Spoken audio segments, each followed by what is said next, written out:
ನಮಸ್ತೆ ನನ್ನೆಲ್ಲ ಪ್ರೀತಿಯ ಕನ್ನಡಿಗರಿಗೆ. ಇದು ಯುಗಾದಿಗೆ ಫುಲ್ ಶಾಪಿಂಗ್ ಮಾಡಿರೋಂತಹ ವಿಡಿಯೋ ಆಗಿರುತ್ತೆ. ದಯವಿಟ್ಟು ಎಲ್ಲೂ ಸ್ಕಿಪ್ ಮಾಡದೆ ಕೊನೆವರೆಗೂ ನೋಡಿ, ತುಂಬಾ ಇಷ್ಟ ಆಗುತ್ತೆ. ಐ ಹೋಪ್ ನಿಮಗೆ ಇಷ್ಟ ಆಗುತ್ತೆ ಅಂದ್ಕೊಂಡಿದ್ದೀನಿ. ಬಾಯ್ ಬಾಯ್, ಟಾಟಾ, ಗುಡ್ ಬಾಯ್. ಎಷ್ಟೆಲ್ಲ ಖರ್ಚಾಯಿತು, ಏನೆಲ್ಲ ತೊಗೊಂಡ್ವಿ ಅಂತ ಪೂರ್ತಿ ವಿಡಿಯೋದಲ್ಲಿ ನಾನು ಅಪ್ಲೋಡ್ ಮಾಡಿದ್ದೀನಿ. ದಯವಿಟ್ಟು ಪೂರ್ತಿ ವಿಡಿಯೋ ನೋಡಿ ಅಂತ ಹೇಳ್ತಾ, ನೀವಿನ್ನೂ ನನ್ನ ಚಾನಲ್ನ ಸಬ್ಸ್ಕ್ರೈಬ್ ಮಾಡ್ಕೊಂಡಿಲ್ಲ ಅಂದರೆ ದಯವಿಟ್ಟು ಸಬ್ಸ್ಕ್ರೈಬ್ ಮಾಡ್ಕೊಳ್ಳಿ.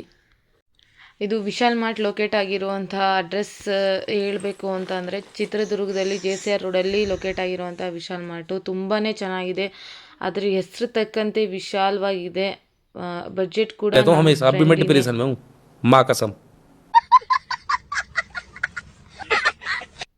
ಜನ್ಮಕ್ಕೆ ಹೋಗೋ. ಪೂರ್ತಿ ವಿಡಿಯೋ ನೋಡಿ, ತುಂಬಾ ಫನ್ನಿಯಾಗಿದೆ. ಯಾಕೆ ಇವಳು ಅಗ್ಲಗ್ಲ ಹೇಳ್ತಾ ಇದ್ದಾಳೆ ಅಂತ ತಪ್ಪು ತಿಳ್ಕೊಬೇಡಿ. ಈ ಥರ ಇದೆ ವಿಡಿಯೋ, ನಿಮಗೆ ಇಷ್ಟ ಆಗುತ್ತೆ ಅಂತ ತಿಳ್ಕೊಂಡಿದ್ದೀನಿ. ನೋಡಿ, ಮತ್ತು ಫಸ್ಟ್ ಫ್ಲೋರ್ಗೆ ಹೋದ್ವಿ. ತುಂಬಾ ಚೆನ್ನಾಗಿರುವಂಥ ಮಕ್ಳಿಗೆ ಬೇಕಾಗಿರುವಂಥ ಎಲ್ಲ ಥಿಂಗ್ಸ್ನೂ ಇದೆ. ಅದಾದ ನಂತರ ನಮ್ಗೆ ಏನೇನು ಬೇಕೋ ಅದನ್ನೆಲ್ಲ ತೊಗೊಳ್ಳೋಣ ಅಂಥೇಳಿ ಮತ್ತೆ ಮುಂದೆ ಹೋದ್ವಿ. ನೋಡಿ, ಮಕ್ಳಿಗೆ ಆಟ ಆಡೋಕ್ಕೆ ಏನೇನೆಲ್ಲ ಬೇಕೋ ಅದೆಲ್ಲ ಇದೆ.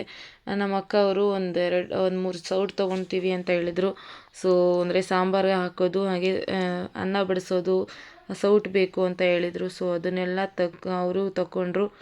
ಅದಾದ ನಂತರ ಒಗ್ಗರಣೆ ಹಾಕೋದಕ್ಕೆ ಚಿಕ್ಕದೊಂದು ಬಾಣಲೆ ಬೇಕಿತ್ತು ಅಂತ ಅವರು ಹುಡುಕ್ತಾಯಿದ್ರು.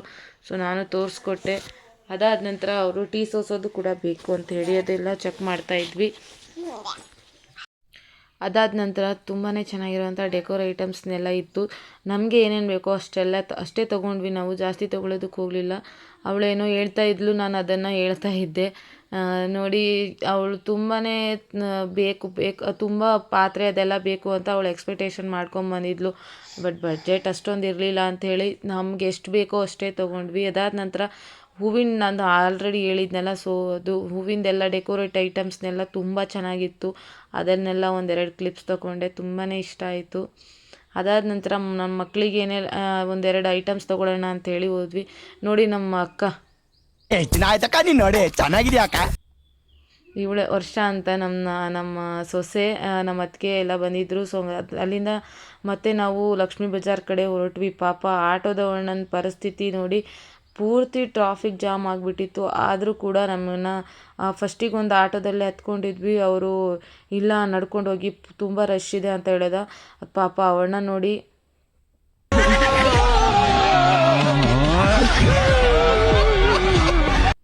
ಕರ್ಕೊಂಡು ಹೋದರು. ಲಾಸ್ಟಿಗೆ ಲಕ್ಷ್ಮೀ ಬಜಾರ್ಗೆ ಹೋಗಿ ರೀಚ್ ಆದ್ವಿ.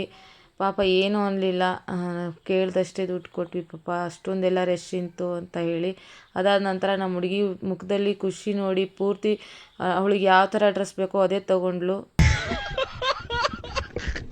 ಅದಾದ ನಂತರ ಇಯರಿಂಗ್ಸು ಅದಕ್ಕೆ ಮ್ಯಾಚಿಂಗ್ ಇರೋ ಥರನೇ ಬೇಕು ಅಂತ ಹೇಳಿದ್ಲು ಅಂಥೇಳಿ ಅದನ್ನು ತೊಗೊಳ್ಳೋಣ ಅಂಥೇಳಿ ಅಲ್ಲಿ ಹೋದ್ವಿ. ಅದಾದ ನಂತರ ನಮಗೆ ಸೀರೆ ಬೇಕಲ್ಲ. ಸೊ ಹಬ್ಬದಲ್ಲಿ ಸೀರೆ ಇಲ್ಲಾಂದರೆ ಅದು ಹಬ್ಬ ಅಂತಲೇ ಅನ್ನಿಸ್ಕೊಳ್ಳೋದಿಲ್ಲ. ಸೊ ಹಾಗಾಗಿ ಸೀರೆ ತೊಗೊಳ್ಳೋಣ ಅಂಥೇಳಿ ಅಲ್ಲಿ ಬೇರೆ ಕಡೆ ಒಂದು ಅಂಗಡಿಗೆ ಹೋದ್ವಿ. ಸೀರೆ ಫೈನಲ್ಲು ತೊಗೊಂಡ್ವಿ. ಯಾವ ಸೀರೆ ತೊಗೊಂಡಿದ್ದೀನಿ ಅಂದರೆ, ರಶ್ಮಿಕಾ ಮಂದಣ್ಣ ವೇರ್ ಮಾಡಿದ್ರಲ್ಲ ಮದುವೆಯಲ್ಲಿ, ಅದೇ ಸೀರೆನ ನಾನು ತೊಗೊಂಡಿರೋದು. ನನಗೇನು ಇಷ್ಟ ಆಗಿರಲಿಲ್ಲ, ಬಟ್ ಅವರೇ ನೀನು ರಶ್ಮಿಕಾ ಮಂದಣ್ಣ ಥರ ಇದೆಯಾ ತಗೋ ಅಂದರು. ಸೊ ತಗೊಂಡು ಅಲ್ಲಿಂದ ನೈಟ್ ಇಟ್ಕೊಳ್ಳೋಣ ಅಂಥೇಳಿ ಹೋಗಿ ಕಬ್ಬಿನ ಜ್ಯೂಸ್ ಕುಡಿದ್ವಿ. ಎಲ್ಲರೂ ಕುಡ್ಕೊಂಡು ಅದಾದ ನಂತರ ಮತ್ತೆ ನೈಟಿನ ತೊಗೊಳ್ಳೋಣ ಅಂಥೇಳಿ ಮತ್ತೆ ಹೋಲ್ಸೇಲ್ ಅಂಗಡಿಗೆ ಹೋದ್ವಿ, ನಾನು ತೊಗೊಳ್ಳೋ ಅಂಥ ಅಂಗಡೀಲಿ. ಈ ವಿಡಿಯೋ ಇಷ್ಟ ಆದರೆ ದಯವಿಟ್ಟು ಲೈಕ್ ಆ್ಯಂಡ್ ಸಬ್ಸ್ಕ್ರೈಬ್ ಮಾಡಿ.